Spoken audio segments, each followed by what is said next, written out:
Yep, you Okay, got Fine. got okay, it. great.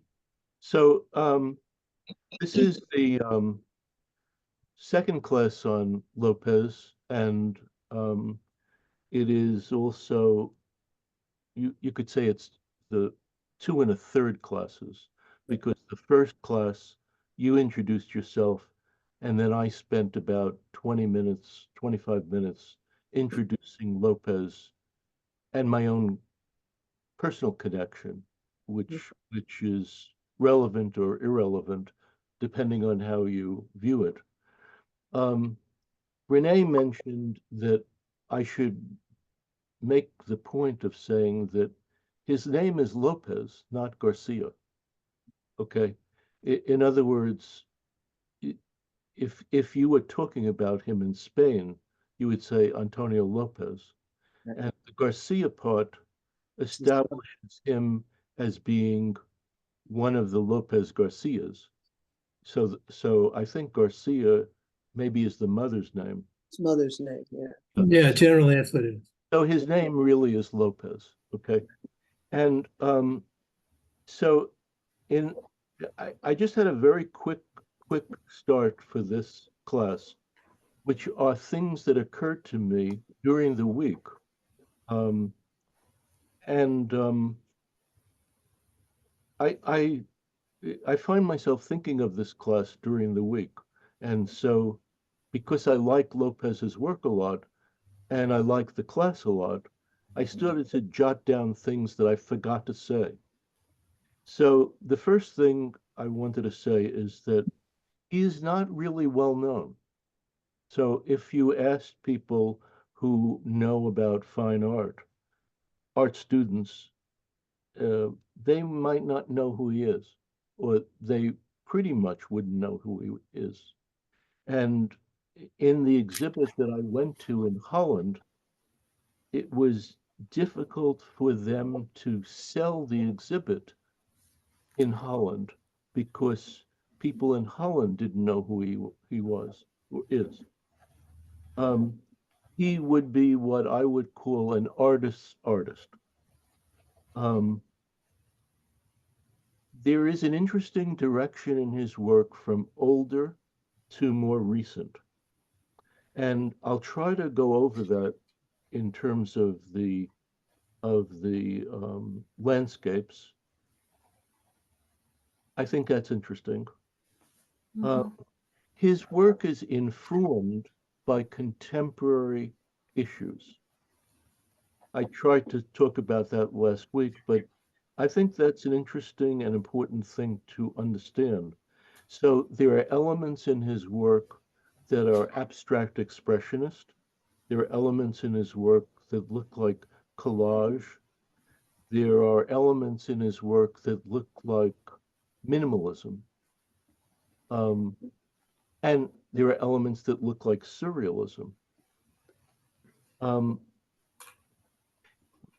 the landscapes that you're going to see, one thing I should mention about these is some of the dates are 5 years, 10 years, 15 years, 8 years, 14 years.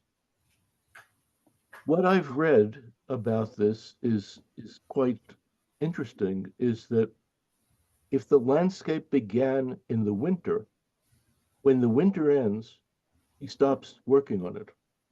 Then he comes back to it the next winter. Hmm.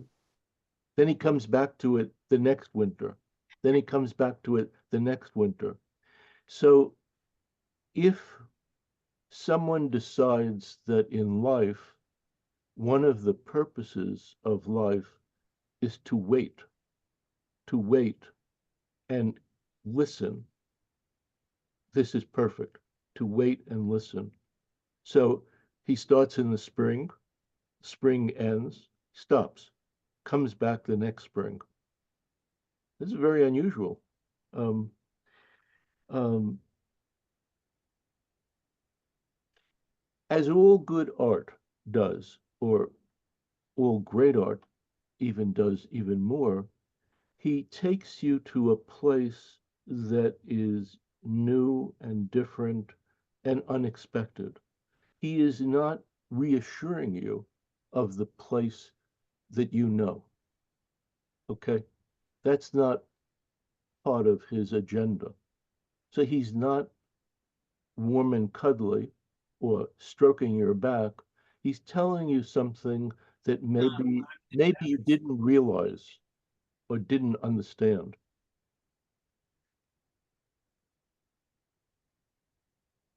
It maybe doesn't conform with your view of the world. The other thing I thought to mention is that he is completely immersed in his work. So that seems pretty obvious, but I should mention that. It doesn't seem to me that there is anything else going on but these paintings. And it also doesn't seem to me, even though these paintings are very expensive, it doesn't seem to me that they are done for a commercial result. That's my opinion. I could be mistaken, but that's my opinion. Curious combination of being measured and free, which doesn't seem to me to entirely go together, but measurement and freedom seems diverse.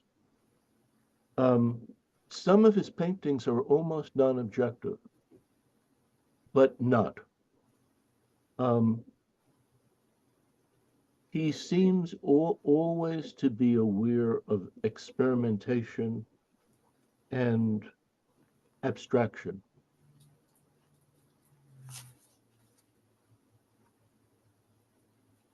The parts of his painting head in the direction of the whole. It's not about the parts, it's about the whole. That's a very interesting part of his work. So next week, I've asked you to write about him, and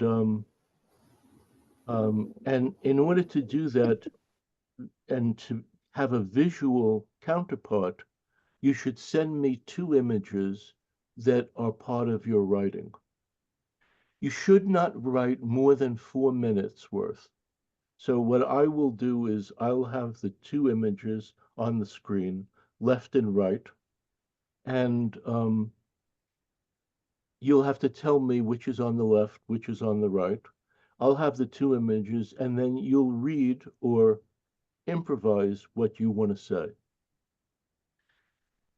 So you should pare down your writing so it doesn't have extra baggage. It doesn't have anything extra. You should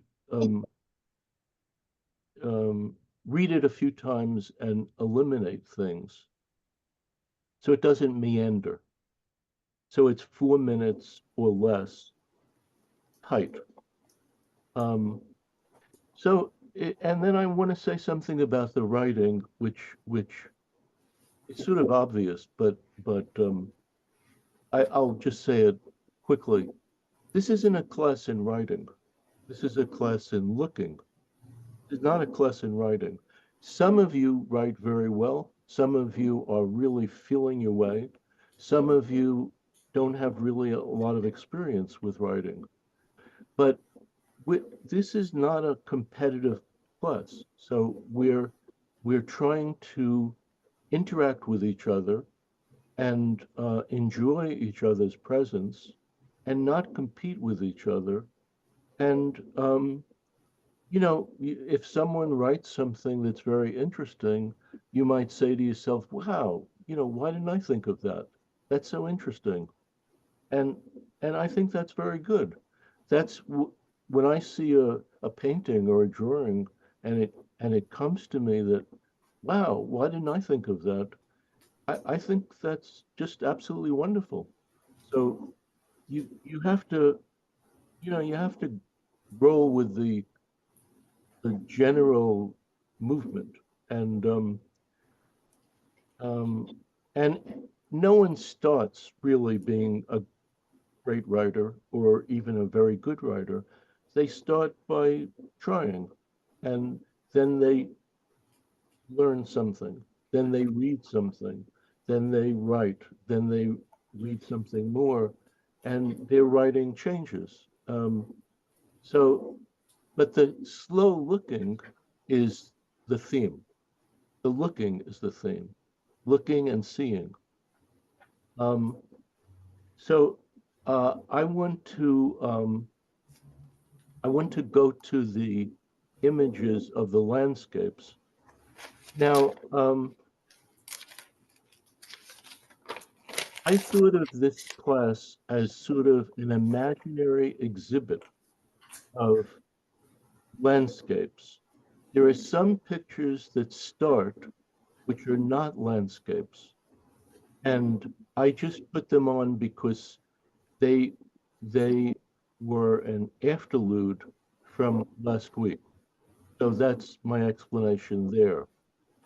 Um, Also, I had a very interesting um, conversation with Jeremy before, and he suggested more information on the paint, the surface and the paint, what it looks like, what is interesting about it, what is special about it. And whatever you write, whatever tact you write, opens a door, but another door is closed. As you open one door, another door is closed. So a lot of you who write on philosophical ideas, the issue of what the paint looks like is sort of avoided. And then if you concentrate on the paint and what the paint looks like, you're avoiding the existential philosophical direction. So you can't have everything. But I think it would be interesting in this class to sort of overemphasize some of the qualities of the surface. So if I do that, there's a reason for it, and it'll even out as we go. So Simon, can I just add on, just because you called my name out there? yeah, I'm just so fascinated by, I guess there are so many ways to think about paintings, and all of us can think about many paintings in different ways. But it's so fascinating to think of paintings as sensual objects, which is the way I think that you must think of paintings, because how often do we get the opportunity to sit with an artist and have him tell us all of his enthusiasms and say, like for me, the fascinating question is, like when you look at a painting, what is it that you see that makes you stop and say, that's a beautiful work of art? And I'm going to guess that's not philosophy. I'm going to guess that's your aesthetic, your highly tuned aesthetic sense of like what makes a beautiful composition, what makes a beautiful achievement. And I just think that's so interesting. well, to Renee, could you to make it a little more confusing in preparing for first class or the second class, I came across a quote from Lopez, which struck me right now to repeat, which is he says something like, maybe some of you came across this, so I could be corrected, but what he says is, talent is one thing, but it's not that impressive. Having something to say is what's impressive. It's a very interesting statement. So, in other words, what I gather that he means is that manipulating the paint in a bravura way is one thing, but having something to say is another thing. That is what he said, Simon. He said you can be very talented and have nothing to say. Well, terrific. Thank you so much. Thank you. A perfect quote. Okay.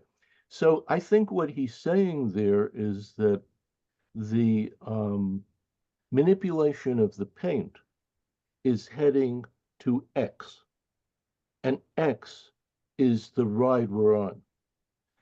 But for many artists, the talent is the manipulation of the paint, but there's no X. Mm. Okay, that's my take on what he means. All right. So the way the paint looks is wonderful to describe, but X is the ball game.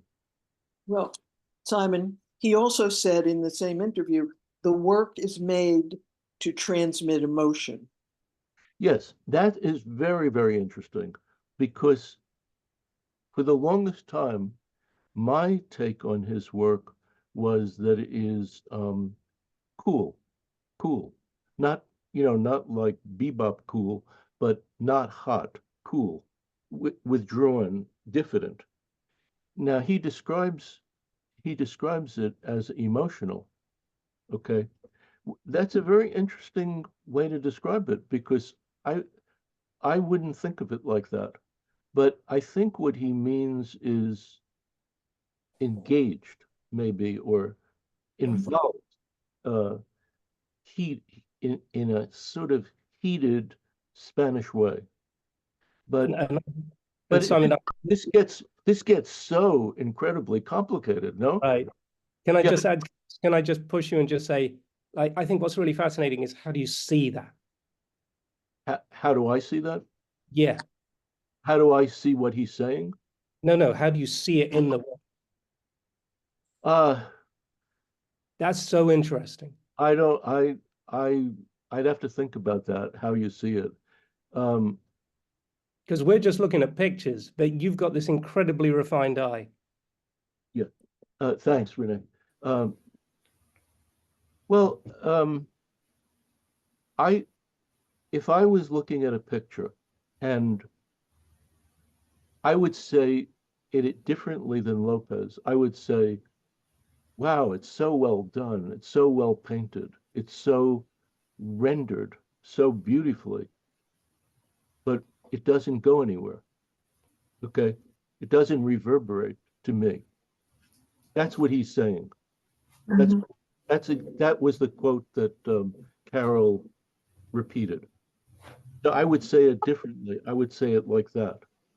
Um, let me go into this other screen. If I can do this.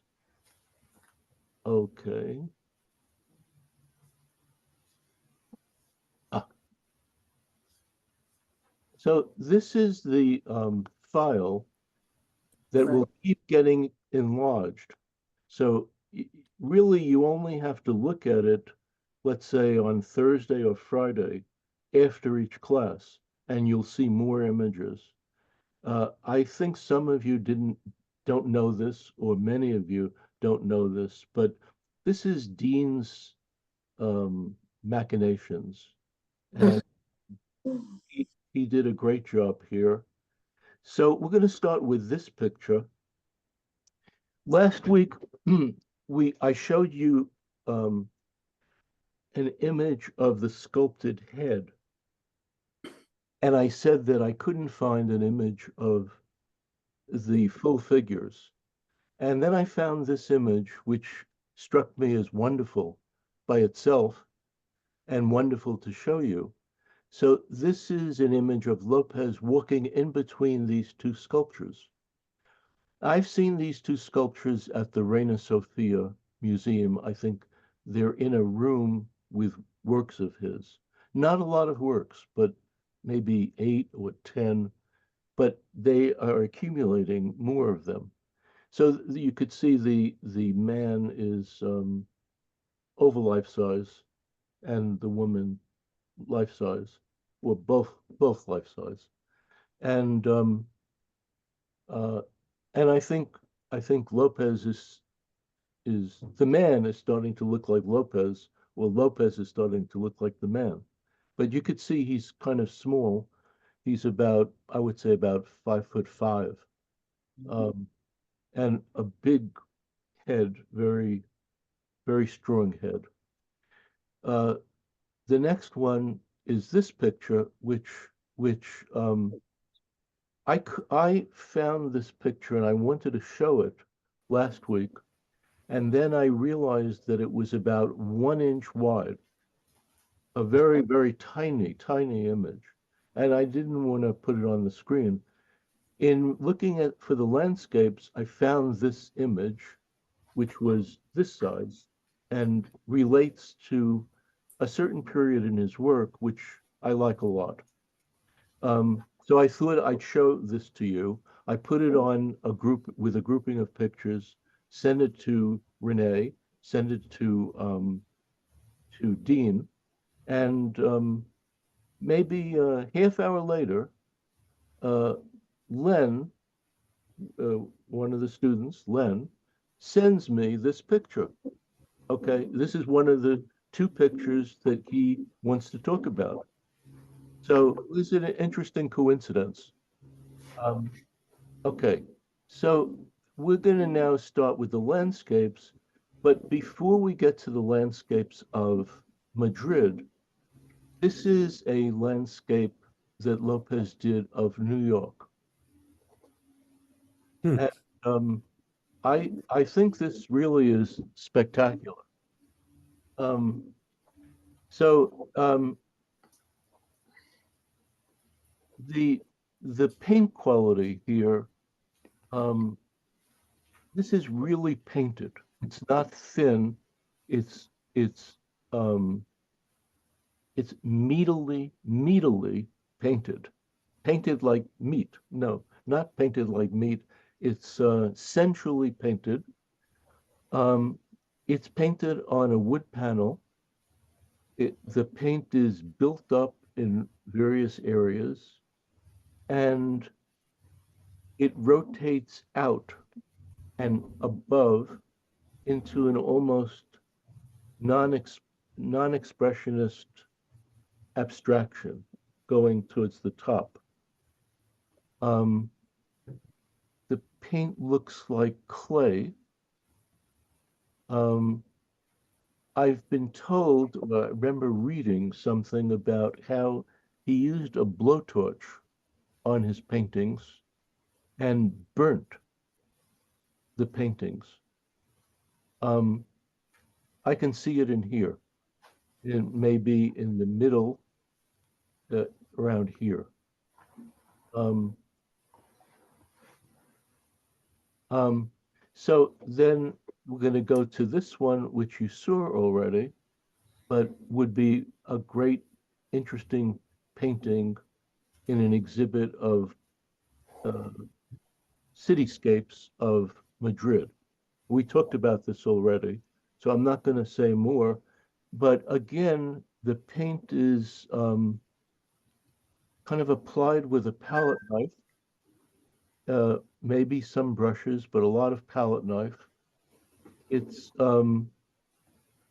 thick, not super thick, um, very gray, very close values in the gray world. Um,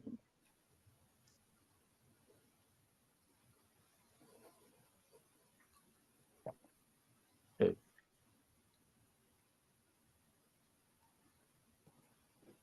So the problem that I have in terms of these paintings is that they all have titles which I did not copy, and I wasn't even sure if I knew the titles based on the information I had.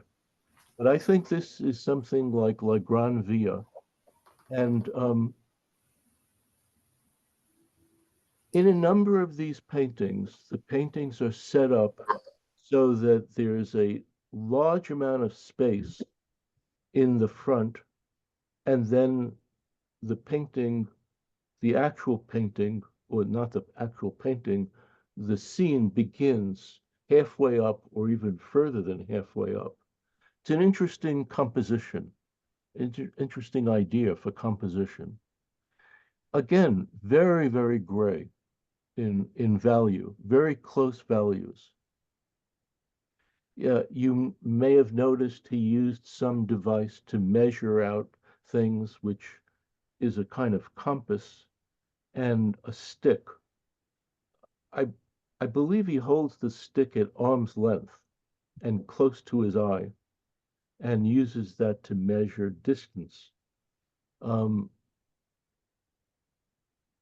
paint here is thick and rotates way out.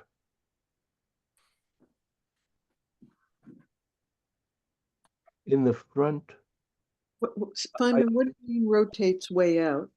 way out to that end of that landscape. Oh, There's a building all the way out there with a tower, yeah. and there's another building or the same building below it. This is an interesting image of Lopez painting in the street. So this is the same Hmm. view, this view, and this is him painting in the street. When, I mean, Now, I apologize. the part about his painting in the street, uh, a question I would have would be, did he do the whole painting in the street or parts of it? My instinct is parts.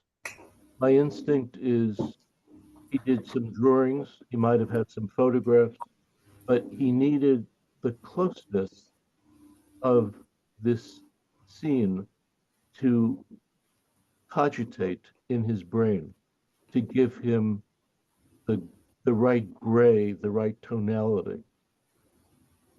But it's interesting, here he is painting, but this is a very busy street. I don't know how he can do this. I mean, this to me is, I could not do this.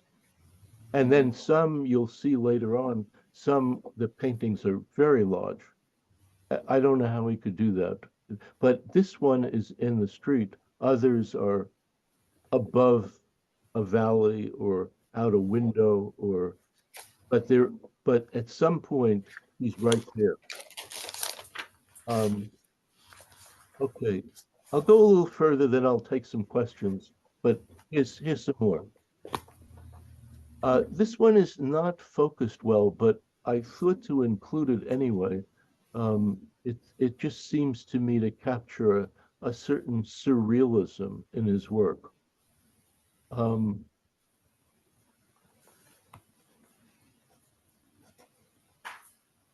This is one of the few, upcoming is one of the few drawings, landscape drawings, and this is a really beautiful drawing. So this drawing is done in powdered graphite and different stages of alcohol, I believe. I'm not 100% sure, but it's pencil, maybe alcohol mixed with graphite, and it almost looks like watercolor as well, but I think the graphite mixture. But again, you could see how he sets this up. So the space is very great, and you're brought all the way back into the landscape. The composition is very, very strong, very much his world, to compose it very well.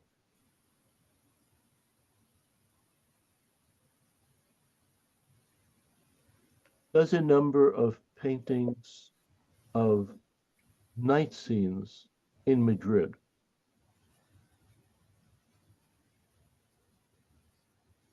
Now, as many as I have here, there were others that I could have chosen beyond this.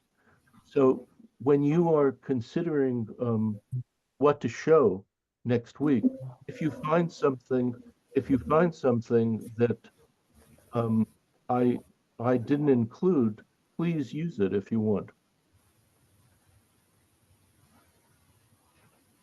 Then he does a series of paintings that are really panoramic of Madrid. And they all have names like Madrid from the north, Madrid from the south, Madrid from a certain street. But what's beyond that, what is interesting is the sweep of them. Um, again, this painting is very, very gray. So could you mute your computers? Uh, excuse me, could you mute your computer? Okay, thanks. That's great. So the paint is applied very, very close together and very gray.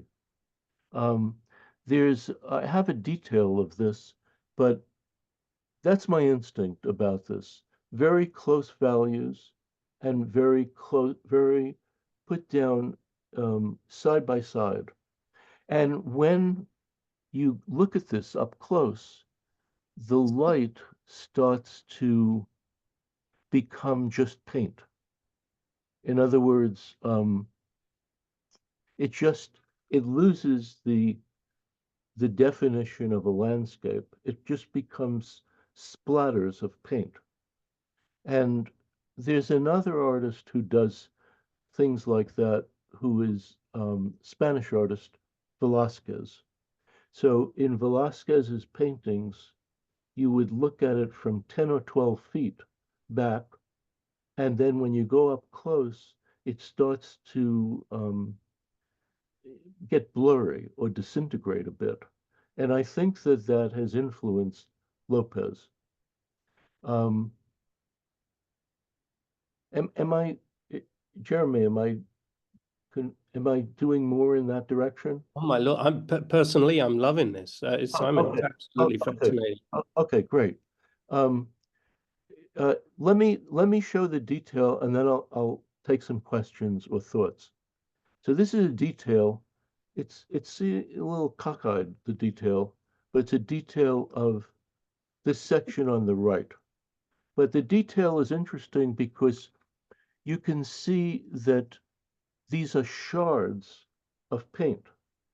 It's not as precise as you see here. Okay, when you see it like this, and you look at the back of this landscape, it's just paint. It's like a magic trick. It's like sorcery. So it just the last plane is just bits of paint taking you back, and you can almost see this. On my screen, I see an arrow that's moving around. Do you see that on your screen? Yes. Yes. Okay, great. So in here, for instance, in this area, it's almost being reduced to paint. It's like starting to lose, like in here, it's starting to lose its definition. In here, it's starting to lose it. In here, this is very interesting. This is looping from this dark gray into this reddish gray, middle ground reddish gray to this clay tone. Here in the bottom of this building, these are getting very out of focus, very untogether. This here, this whole area here is starting to get mushed up. Okay, but not mushed is not a good word. It's starting to lose its form. But yet, when you look at it this way, you don't see that at all. Isn't that interesting? So this is what you get when you see it up close.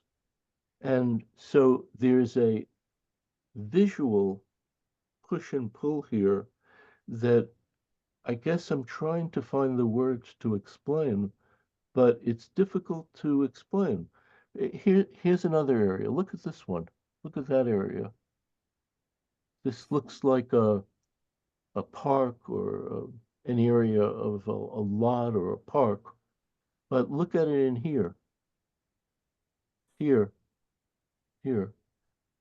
So um, he is very interested in paint for its own sake, and that is a very contemporary direction. And the issue of process is very contemporary. Process meaning a self-consciousness about the way the work proceeds. So a question.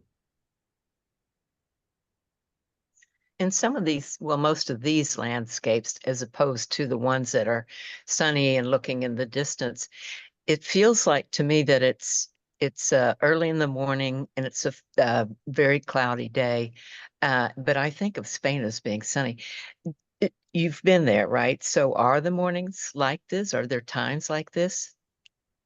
Well, I can't first comment on the first thing you said, which is that the other paintings are sunny, these are cloudy. His painting of these landscapes changes. You're going to see the change.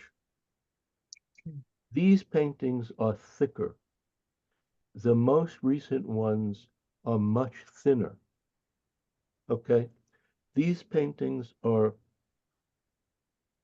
much cooler, much grayer, but cooler. The more recent ones are warmer. That's the general direction in his work.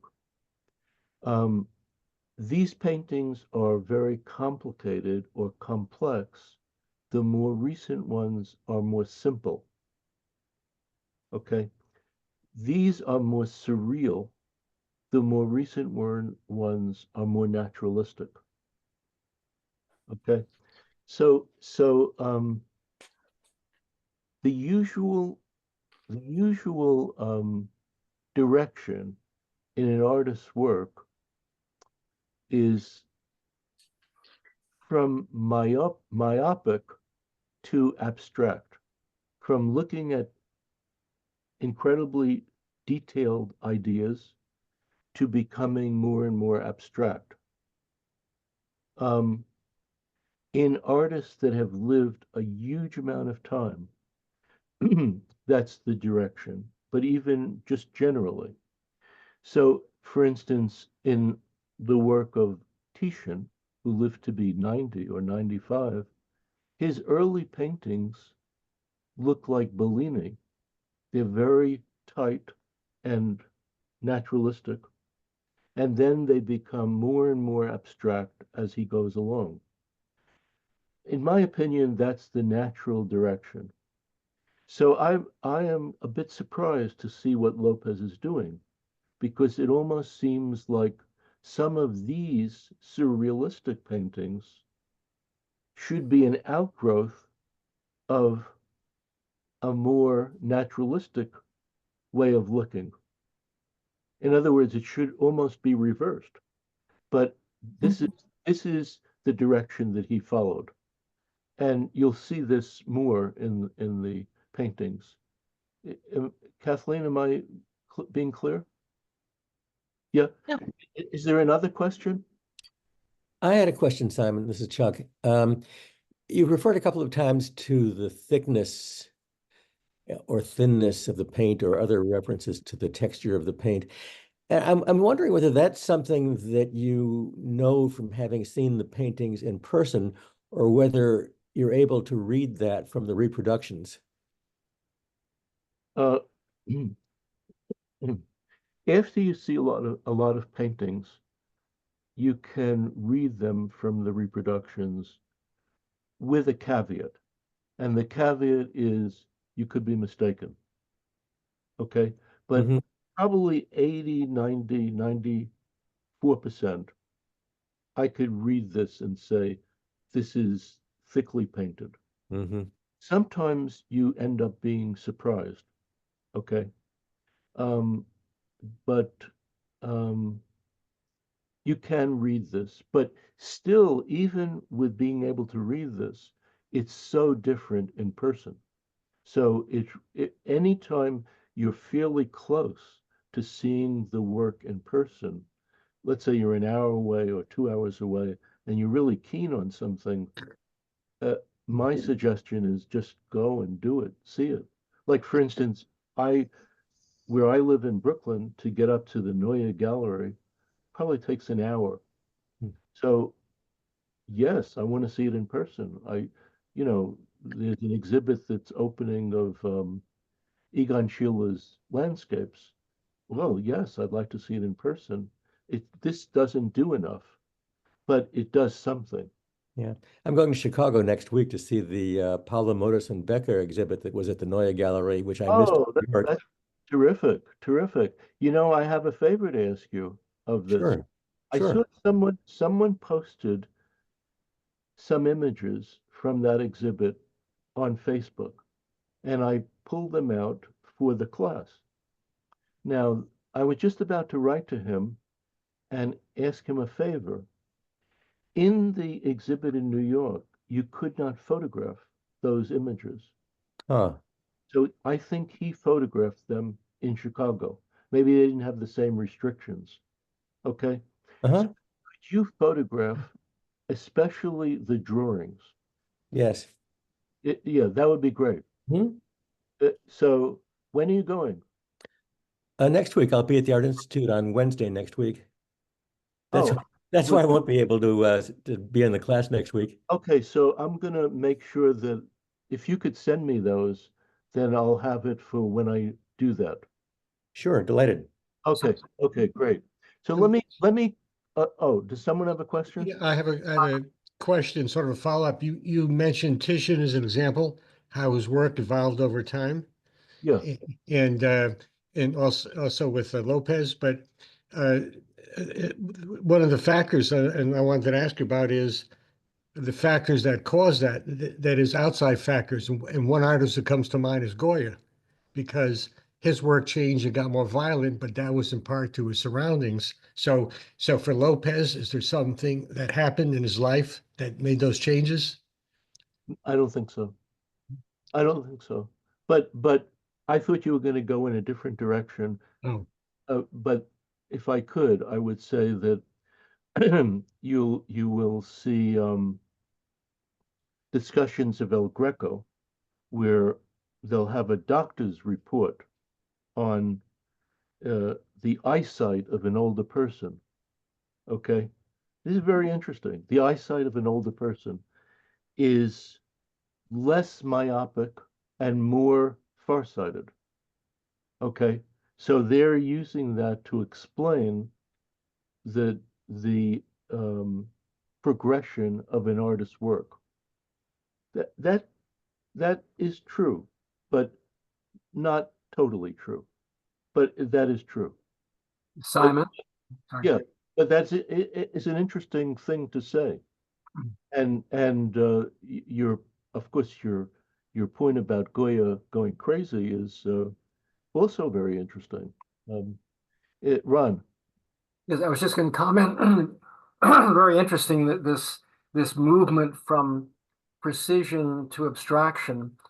We see it very much in textiles as original designs become less and less detailed and more abstract over the course of time within a particular genre. I think probably one could make the same argument for the development of furnishings as well. That there's I, a I movement. I'd like to know more about that, but I I don't want to go off on a tangent. Let me just keep going. So here's another landscape, and I don't have details of this, but you would just have to trust what I'm saying is that the landscape becomes just simply paint. And it's especially true here. All this area just becomes paint. And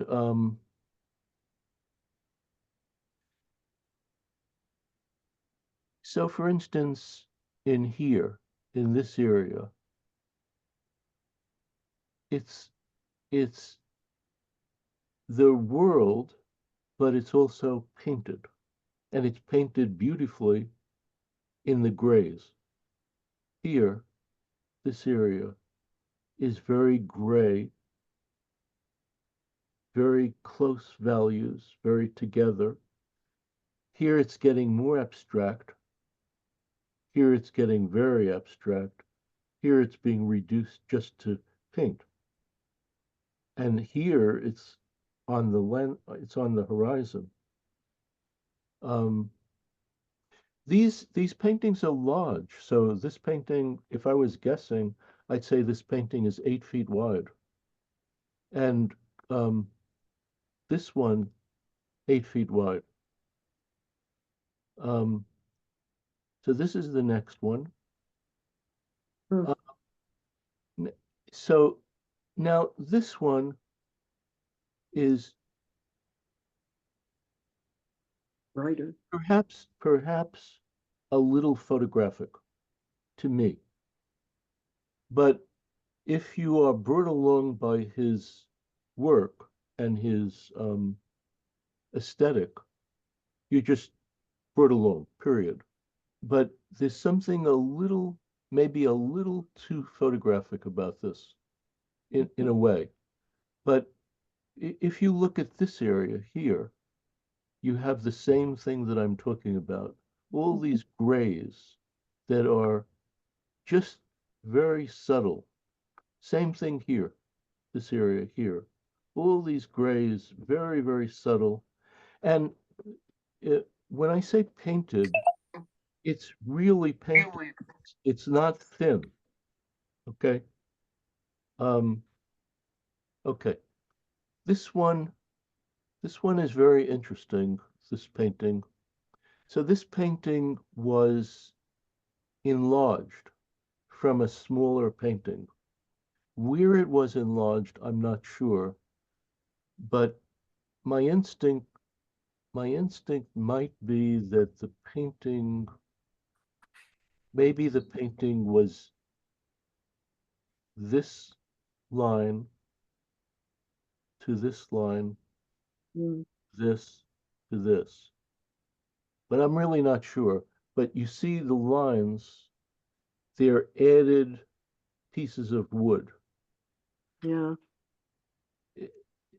And here is this gray, close valued world. And here is the same thing in a distance. Why did he do this? Why did he keep adding and subtracting or whatever? He wanted to get the right composition, that the painting needed to be opened up. So the composition had to be added to.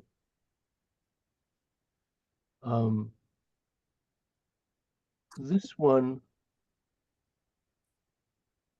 you can really see how gray this is. If you look at this whole area, Hmm. there's hardly any contrast in here. And the same thing in here. So it's a very lively use of paint that's close valued. If some of you know the paintings of Edwin Dickinson, this area makes me think of Edwin Dickinson. Dickinson supposedly said that if you hold your hand up in between your thumb and your first finger, right in here, in this area, between your thumb and your first finger, you could find 100 different gray values. It's a weird thing to say, but for someone who's interested in that, it's quite striking. And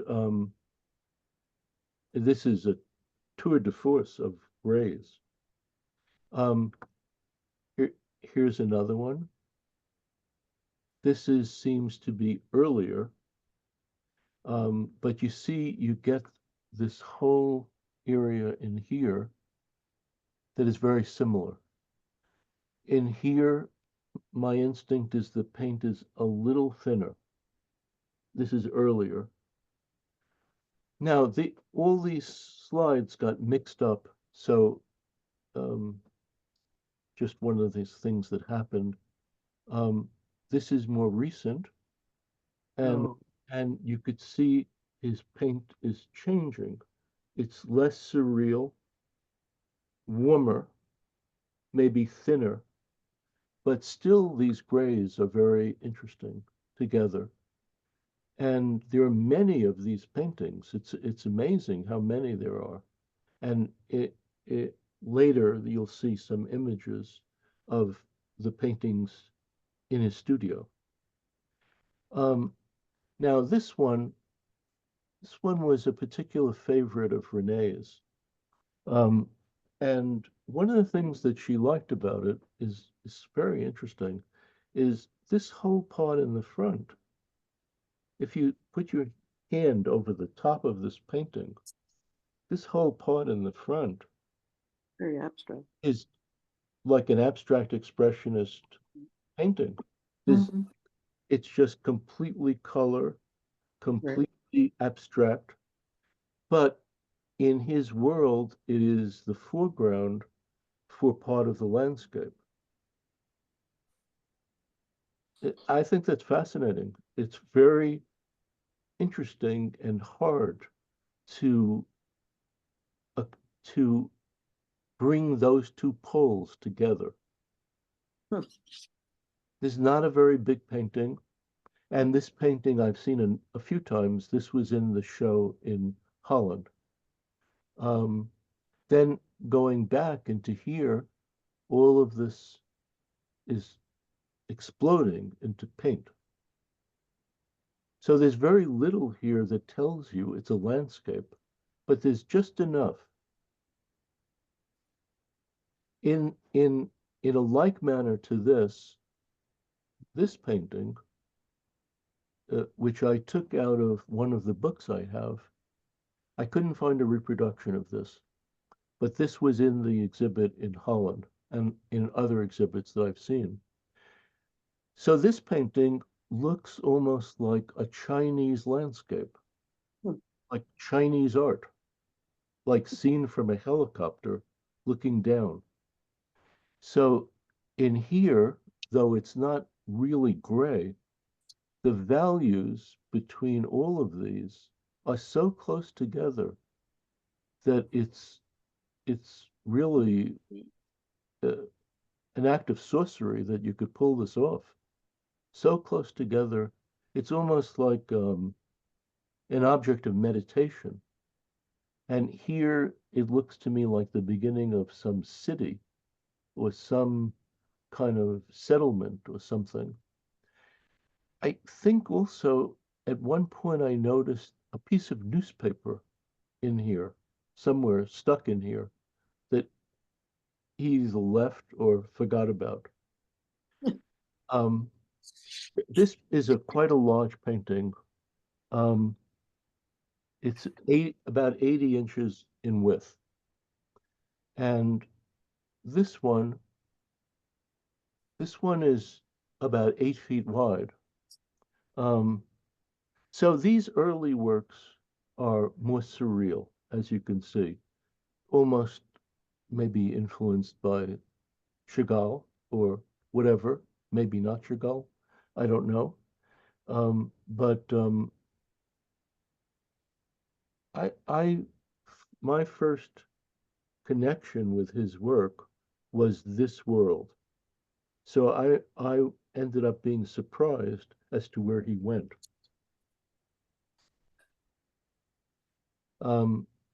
This is the next one is kind of a landscape, but it's really not. But it really is. Hmm. That's the painting. Wow. In leaving the painting like this, the idea of process, of becoming, of transforming, of moving in a painting or in a work of art is being stressed, not just what's going on there.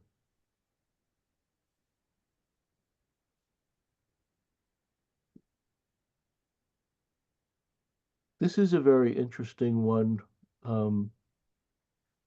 early, and an interesting use of child, and the toys of this child juxtaposed with the landscape. Mhm.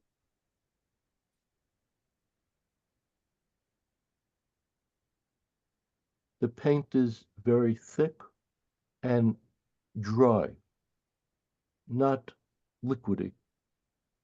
Ah, that's an interesting point. He's not an alla prima painter. He's not a painter like Rubens, let's say, where the paint just licks the surface and gleams on the surface. This paint is more matte and it's more impastoed, drier. Drier, almost like part of Spain is probably drier. It's not liquidy. This one is early and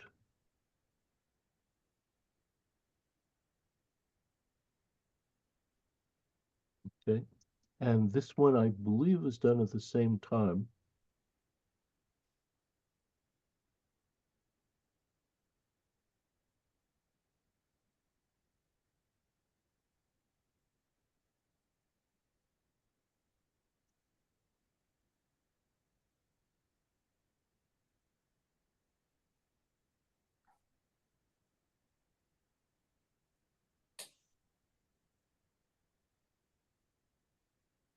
So you could see the colors are all different and the attack mode is different. It's much thinner, but very beautiful, very striking, but really different. It almost appears to me that this is more naturalistic than the earlier work.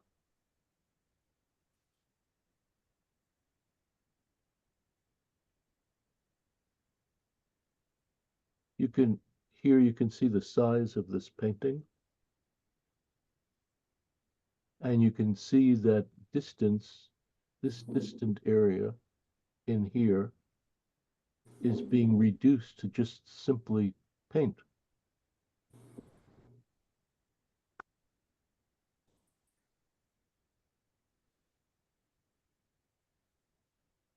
Is just one more thing about, you could see the accoutrements of his studio. I know there are some repeats here, but so just bear with me if this is a repeat. I can't remember. And you could see the way he set up the measuring information and he's left it. So Yes. this horizontal line and this vertical line is set up and he's giving you that distance here. This is much simpler, Yeah. but really quite beautiful.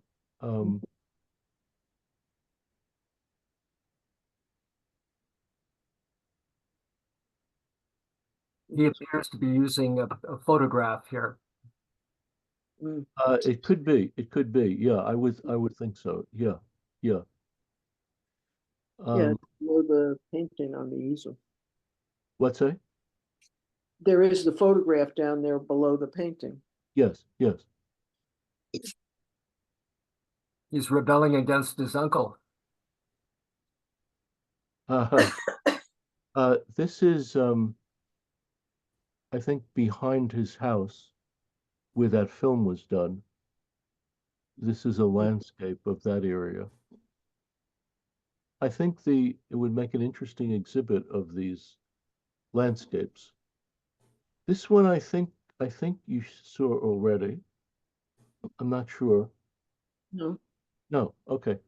Again, much simpler. And the forms are rotating a bit in here. In here. And it's very interesting the way they become like a kind of fisheye lens.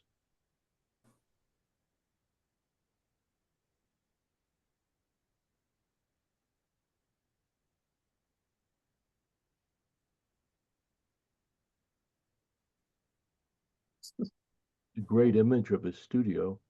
A lot of paper bags. Yes, yes. My mother would like that. Uh, this one you saw. Right. The next one you saw.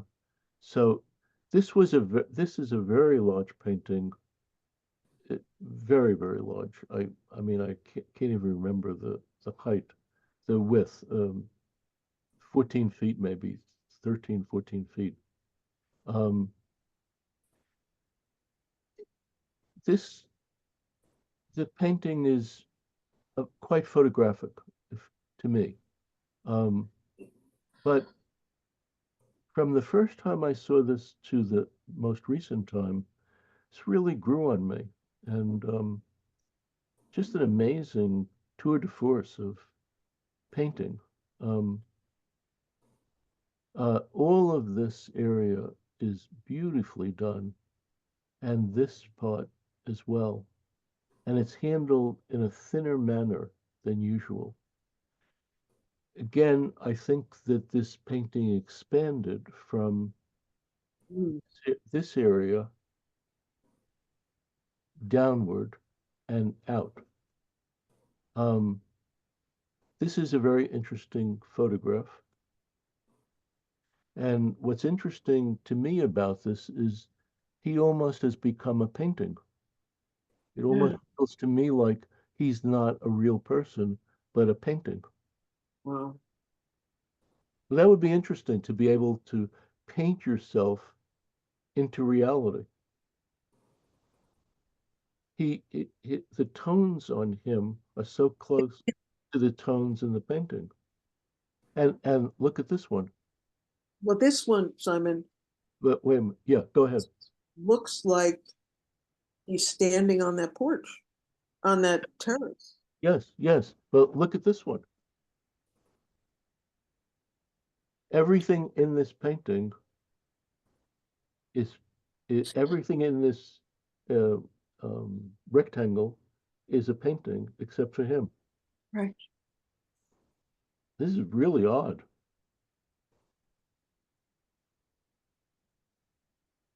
Hmm.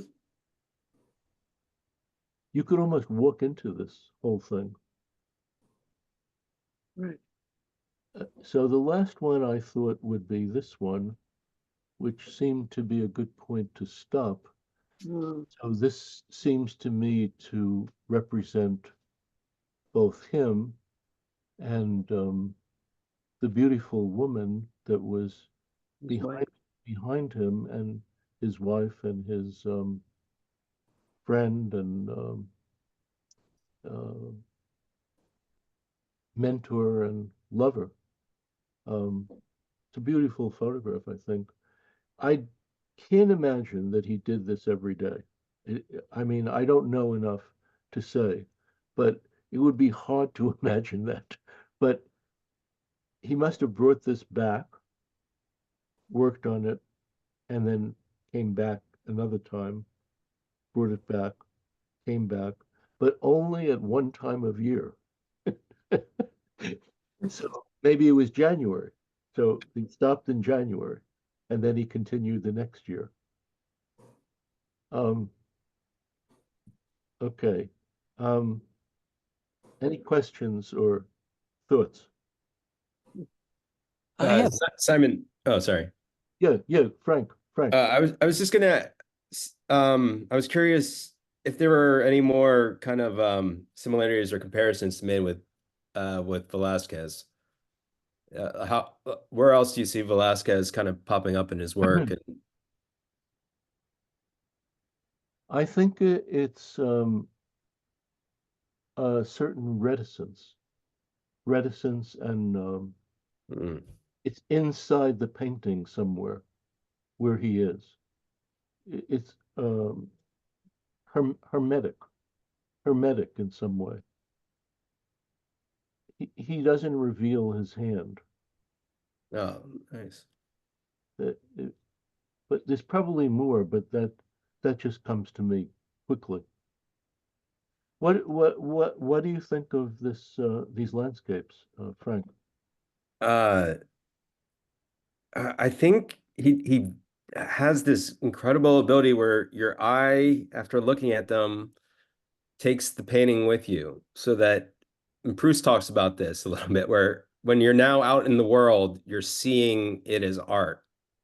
Like Oh, his paintings train your eye, fantastic. and there's no genre lines to the paintings. Like there's seamless transition from abstraction to more naturalism, and there's something really magical about what he gives you as a gift.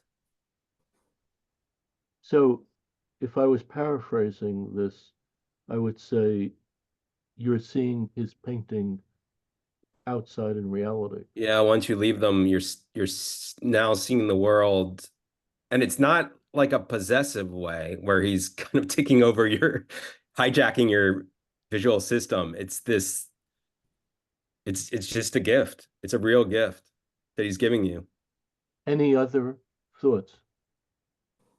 Um, the remnants, like where where how he leaves like the lines and stuff. Yeah. I think it's actually doesn't have to do with materiality. I think it has to do with time. He's capturing time again. And so it's not so much about the process, so much as him stitching into his work the time. And there's something about the past never being lost, that the Oh, past is always vibrating. that's terrific. That is terrific. Uh, that is really terrific. The past never being lost. Wow, that is terrific. I really like that. One more? I had a question. Wait a minute. One more? Oh, for me? Yes, you. Oh, well, just looking at this last one, it looks like she's levitating, but it's so seamlessly worked in that it's in that liminal place. And I don't, and I think it's almost like it's okay if you don't catch it. He doesn't care if you catch these things. He's not pointing signs at it. He's letting you absorb it in a way that you're going to take with you. And unconsciously, not even consciously. Yeah, terrific. Rita, I'm sorry. Yes. Yeah, go ahead. I had two things. One, I see some of his landscapes. I see him looking with a photographer's eye at what's in front of him, just the way a photographer would notice the angles and the perspective, the lines, the drama of it. And photographers look for that when they're creating art through the lens. And I feel like he's looking in that photographer's way at those landscapes before he imbues it with whatever else he's going to imbue it with. But I agree. I think you're right. But I had a question. I haven't found anything about his political life. And he grew up in a very difficult time for Spain. Yes, this is brilliant. I forgot to mention any of that. Okay. For a long time, I thought, how interesting that he comes out of Franco Spain. How interesting, amazing, because it would seem counterintuitive. I mentioned this to some Spanish artists and Spanish people that I got to meet, and they said something interesting, which was that censorship in Spain was more or less connected with writing and political writing, and the arts were not censored. So that's the beginning of an answer, but it is very unusual. I mean, this is a dictatorship. repressive, and it doesn't make too much sense that this is coming out of it. The only way you could maybe understand it is that repression might be good for certain artists. But that's a joke. I don't mean that. I don't mean that. But you know, Neue Sachlichkeit advanced beautifully under German repression. Yeah, cool. You know. So anyway, is there another question? So I last Can you week. see, excuse me, can you hear me? Can you see me? Yes. Yes. I'm Yes. new to, I'm new to this artist and to the class. So this next point might be something that's already been discussed. But in some of these paintings, I see elements of historic Spanish painters. There's something about the face of this woman. I don't know, Goya? I'm not even sure I can place it.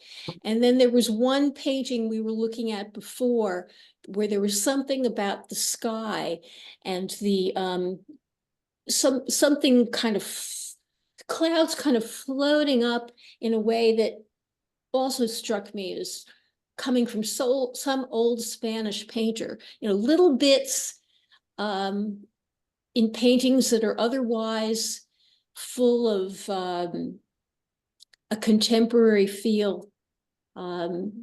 It's I like that. Well, you're absolutely right, and I think that you have in this artist's work a kind of old and new together, and I personally like that a lot. It's not old and it's not new. It's old new. Any other questions? Yeah, I have a question, Simon, sort of related to the last couple.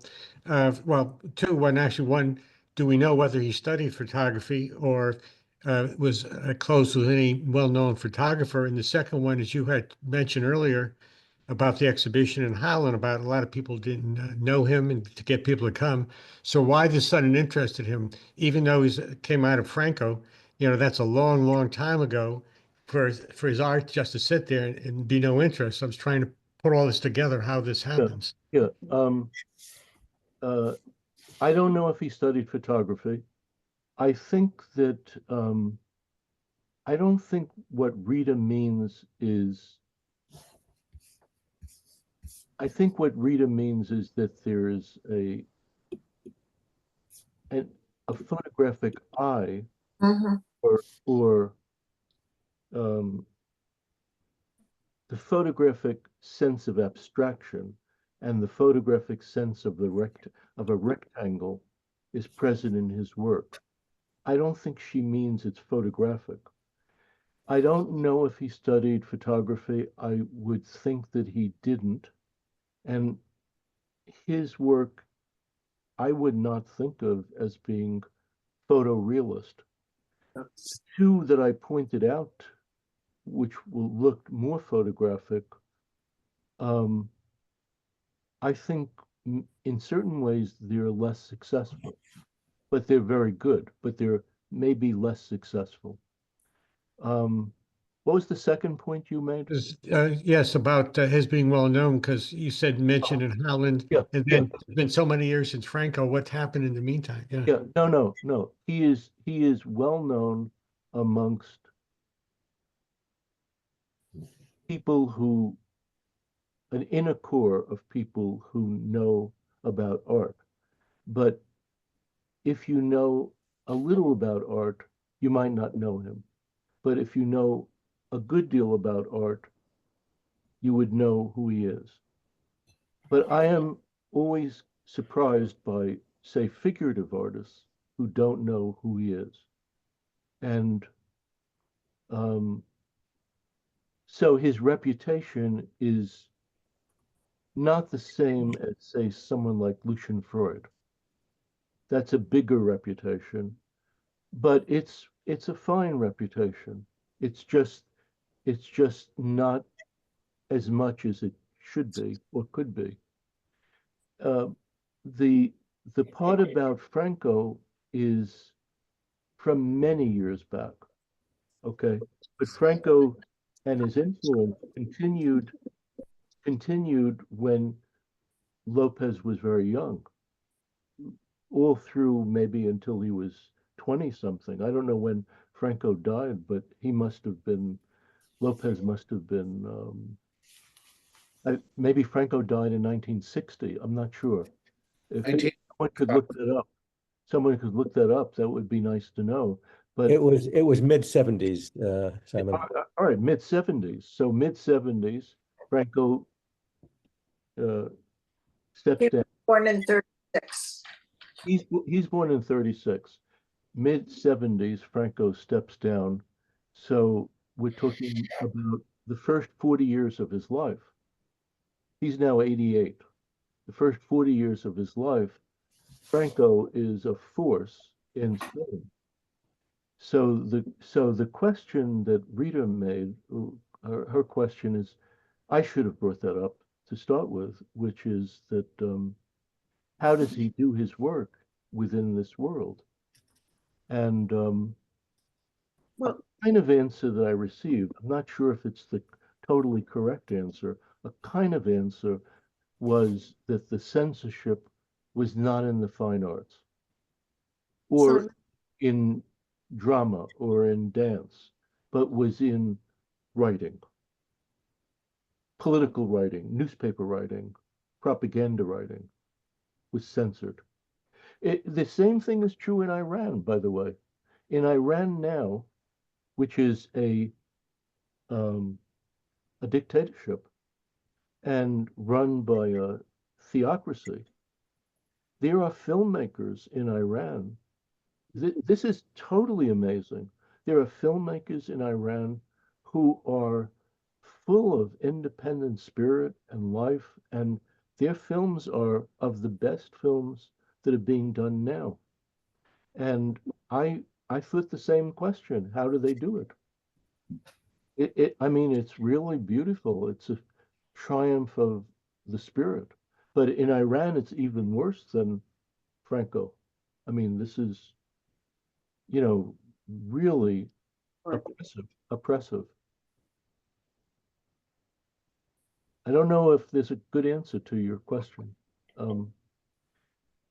I would certainly like to hear someone read from what they wrote about the films.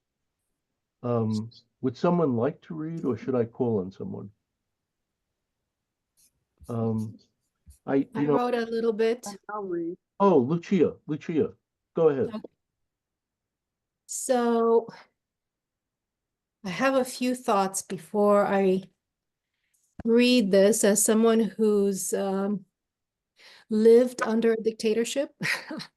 I can tell you that in Romania, yeah, under Ceausescu, for an artist, it was impossible to have any kind of outlet for their art unless the art, at least part of it, was representing the regime, the president, his wife, communism, everything related to Marxism. So that was a very repressive regime. The art that's here that Antonio Lopez was able to do in his early years, I don't know if it would have flourished the same way under a dictatorship like I grew up under. So that's an interesting point. The Franco regime must have been a little bit more liberal, at least when it comes to art. Yeah, very interesting. Thank you for mentioning that. Yeah. Secondly, I think that the reason why he comes back to the same spaces in the same seasons is because the light in Spain is very different, I think, in the summer versus the winter versus the fall. Yes. So it's hard to really get that tonality in the painting. Well said. Yeah. Okay, so I watched the film a couple of years ago, and this is kind of the essence of what stayed with me. In the film, the quince tree has an anthropomorphic presence, a spirit that is loved, painted, and serenaded to. Firmly planted in the soil of Spain, the fruit tree, as the artist, blossoms and creates exquisite fruits. The tree is the main character we follow through the film and also an alter ego for Antonio Lopez and his life. Are the fruits of the tree with their beauty and fragrance his paintings, his children, his dreams? At the end, the quince's fruits fall to the ground, decay, and die. There is a parallel image of the artist lying on a catafalque. The season has now gone by and the fruits have turned to dust, a living portrait of a life well spent. As it ends, the film shows an uplifting image of spring, rebirth, or a new generation springs to life as the fresh leaves and blossoms on the quince. Beautifully written. Beautiful. Thank you. Really beautiful. Would someone else want to read that didn't read last week? I have one, Simon. Oh, yeah, sure. The quince tree of the sun is a slice of life of the artist Lopez, Antonio Lopez, as he passionately pursues truth and beauty in the world around him, in this case, the quince tree in his own garden. He is meticulous as he sets up his easel with his standing position on the ground marked. His eye level is indicated in front of the tree with a string tied between two posts, along with a plumb line in the center. His canvas is marked in the same fashion with eye level and vertical plumb, which is where he positions the tree on the canvas. Against the backdrop of Lopez's daily painting are bits of his life, his artist wife discussing his painting and the light, an old friend visiting, talking about their school days, a tenant assisting with the positioning of a leaf on the tree, laborers working on studio renovations, and his daughters paying a visit. Everyday life he welcomes, yet pursues, capturing the beauty before him until the life of the quince is gone, falling to the ground, left to decay. Beautiful. Really beautiful. I think it's one of the best films I've seen on an artist living and working and creating a painting. And a painting that he doesn't even think works in the end. Would someone else want to read? I will, Simon, if you want. Yes, yes, go ahead. There's a strong sense of time throughout the movie and a tension between wanting to paint the tree from life, but having to deal with all of the changes occurring. The identification of the days shows how much change is happening. His clothes show the change in the weather as the season moves on. There's a rush to finish, which is thwarted by the weather. He started late, and then there are the days of rain. But the biggest change is the change in the tree, and that creates tension because Lopez is trying to paint what the tree was on the first day, but the tree keeps changing. He must mark the leaves, the stem, and the fruit so that he can tell how much they've moved. And then he decides that the whole painting should be 6 centimeters lower. And so despite the rush, he decides to paint over and lower the work. Rather than working from memory or from photographs, he gives up on the painting.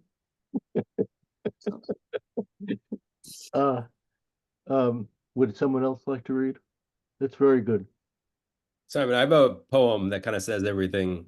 So I'm stealing someone else's words. So who is the words? So it's Juan Ramon Jimenez, a Spanish poet. Say it again. Juan Ramon Jimenez. Jimenez. It's called The Definitive Journey. Okay, wait a minute.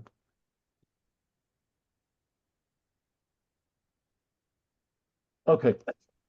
Okay, so it goes, And I will leave, but the birds will stay singing, and my garden will stay with its green tree, with its water well. Many afternoons the skies will be blue and placid, and the bells in the belfry will chime as they are chiming this very afternoon. The people who have loved me will pass away, and the town will burst anew every year. But my spirit will always wander nostalgic in the same recondite corner of my flowery garden. Huh. I think this is a good point to stop. Okay. And what I want to remind you of is to send me the 2 images.